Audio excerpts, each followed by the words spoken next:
ಈಗ ಕಾರ್ಯಕ್ರಮ ಜನಾಭಿಪ್ರಾಯವನ್ನು ಸಂಗ್ರಹ ಮಾಡ್ತಾ ಇದ್ದೀವಿ. ಎಲ್ಲ ಕಡೆ ಕರ್ನಾಟಕ ರಾಜ್ಯ 70 ವರ್ಷದಿಂದ ತುಳಿತಕ್ಕೆ ಒಳಪಟ್ಟಿದೆ. ಕೇಂದ್ರದಿಂದ ಸಿಗ್ತಕ್ಕಂಥ ಹಣಕಾಸಾಗಲಿ, ಸಹಾಯ ಆಗಲಿ, ನೀರಾವರಿ ಯೋಜನೆಗಳು ಯಾವುದು ನಮಗೆ ಕೇಳಂಗಿಲ್ಲ. ಯಾರುವ ಪರಿಸ್ಥಿತಿ ಅಧೋಗತಿಗೆ ಹೋಗ್ತಾ ಇದೆ. ಆಮೇಲೆ ತಮಿಳುನಾಡು, ತೆಲಂಗಾಣ, ಕೇರಳ, ಆಂಧ್ರ ಅವ್ರವ್ರ ಕಾಲ ಮೇಲೆ ನಿಂತಿದ್ದಾರೆ. ನಾವು ಕನ್ನಡಿಗರಿಗೆ ನಮ್ಗೆ ಆ ಸ್ವಾಭಿಮಾನ ಇಲ್ವಾ? ಅದಕ್ಕೊಂದು ಪ್ರಯತ್ನ ನಾವು ಶುರು ಮಾಡಿದ್ದೀವಿ. ನೋಡೋಣ, ಇಡೀ ರಾಜ್ಯ ತುಂಬ ನಾವು ತಿರುಗಾಡ್ತೀವಿ.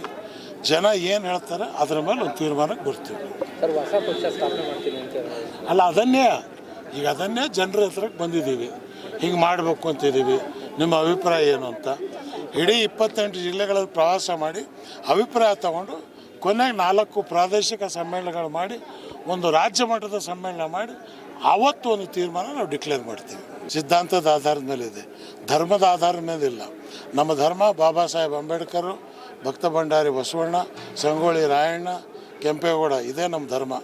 ಈ ಧರ್ಮದ ಆಧಾರದ ಮೇಲೆ ನೇಗಿಲು ಹೊತ್ತಂಥ ರೈತ, ಆ ರೈತನ ಭಾಳ ಒಳ್ಳೆಯದಾಗಬೇಕು.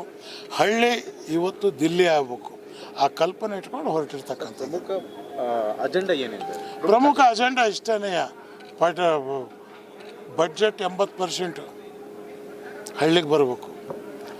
ಕರ್ನಾಟಕದ ಕನ್ನಡಿಗರಿಗೆ ಕರ್ನಾಟಕದಲ್ಲಿ 70% ಕೆಲಸದಲ್ಲಿ ರಿಸರ್ವೇಷನ್ ಇರಬೇಕು. ಈ MLAsಗಳು ಇದ್ದಾರೆ, ಪಾಪ ಎಲ್ಲರೂ ಇದ್ದಾರೆ. ಅವ್ರದ್ದು ಪರಿಸ್ಥಿತಿ ಏನಾಗಿದೆ ಅಂತ ಹೇಳಿದ್ರೆ, ಅಲ್ಲಿ ಭರತನಾಟ್ಯ ಅಂತ ಹೋದ್ರು ಒಳಗಡೆ, ಆದರೆ ಕ್ಯಾಬ್ರೆ ಡ್ಯಾನ್ಸು, ಹೊರಗೆ ಬರೋಕ್ಕೂ ಅವ್ರಿಗೆ ಮನಸ್ಸಾಗ್ತಾ ಇಲ್ಲ. ಬಟ್ ಟೈಮ್ ಬಂದರೆ 18 ಜನರಲ್ಲಿ 12 ಜನ ಹೊರಗೆ ಬರ್ತಾರೆ. ನಿಮ್ಮ ಪಕ್ಷಕ್ಕೆ ಬರ್ತಾರೆ, ಇಲ್ಲ ಕಾಂಗ್ರೆಸ್ ಹೋಗ್ತಾರೆ? ಇಲ್ಲ, ಅವ್ರು ಇನ್ನೂ ತೀರ್ಮಾನ JDS ಶಾಸಕರು ಕಾಂಗ್ರೆಸ್ ಹೋಗ್ತಾರೆ ಅಂತ ಹೇಳ್ತಾ ಇದ್ದಾರೆ. ಹುಡುಗಿ ಚೆನ್ನಾಗಿದ್ರೆ ಗಂಡಸರು ಜಾಸ್ತಿ ಇರ್ತಾರೆ ನೋಡೋರು. ಸೊ ಅವರು ಹೇಳ್ತಾರೆ, ನಾವು ಹೇಳ್ತೀವಿ. ಅವರಿಗೆ ಒಂದು ಅವಕಾಶ ಇದೆ, ಸ್ವಾಭಿಮಾನದಿಂದ ನಿಲ್ಲಬೇಕು ಅಂತ. ಅವ್ರಿಗೆ ಗೆಲ್ಲಿಸ್ತಕ್ಕಂಥದ್ರಲ್ಲಿ ನಾನು ಹಗಲಿರಲು ಕಷ್ಟಪಟ್ಟಿದ್ದೀನಿ, ಸಾಕಷ್ಟು ತಿರುಗಾಡಿದ್ದೀನಿ. ನೋಡೋಣ ಏನಾಗುತ್ತೆ ಅನ್ನಕ್ಕಂಥದ್ದು. ನಿಮ್ಮ ಸಂಪರ್ಕದಲ್ಲಿ ಯಾರು ಇದ್ದಾರೆ? 8 ಜನ 12 ಜನ ಇದ್ದಾರೆ. GT ದೇವೇಗೌಡರಂತೂ ಓಪನ್ ಆಗಿ ಬಂದವರಲ್ಲ. ಸೊ ಕೆಲವರು ಓಪನ್ ಆಗಿ ಬರ್ತಾರೆ, ಸ್ವಲ್ಪ ದಿವಸ ತಾಳಿ. ಸರ್, ಯಾವ ರೀತಿ ಪ್ರಗತಿ ಕಾಣ್ಬೋದು ಸರ್?